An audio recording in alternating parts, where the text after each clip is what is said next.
Salam Indonesia, Anda menyaksikan berita terkini bersama saya Aura Gizela.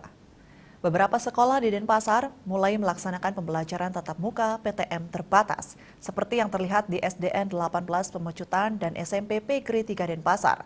Sejumlah siswa sudah terlihat masuk sekolah dengan rasa gembira setelah 2 tahun tidak melaksanakan pembelajaran tatap muka akibat pandemi COVID-19.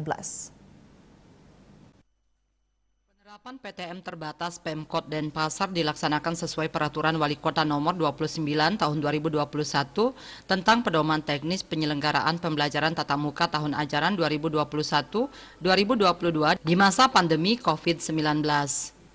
Pembelajaran tatap muka terbatas dan pembelajaran jarak jauh PJJ dilaksanakan dengan menerapkan standar protokol kesehatan yang ketat, digelar secara bertahap pada satuan pendidikan yang sudah siap dan memenuhi persyaratan.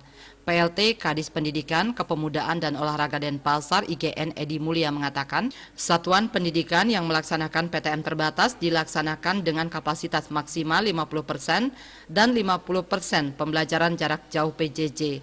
Hal ini kecuali untuk SDLB, MILB, SMPLB, SMALB, dan MALB yang maksimal 62% sampai 100% dengan menjaga jarak minimal 1,5 meter dan maksimal 5 peserta didik per kelas dan PAUD maksimal 33% dengan menjaga jarak minimal 1,5 meter dan maksimal 5 peserta didik per kelas.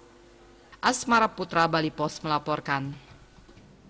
Untuk mencegah penyebaran COVID-19, ingat pesan Ibu selalu terapkan 3M, wajib memakai masker, wajib mencuci tangan, dan wajib menjaga jarak, serta menghindari kerumunan. Dengan penerapan perilaku 3M, Indonesia segera terbebas virus corona menuju Indonesia maju. Update terus informasi Anda dengan subscribe dan like YouTube channel Bali TV @newsbalitv. Tetaplah bersama Bali TV. Salam Indonesia.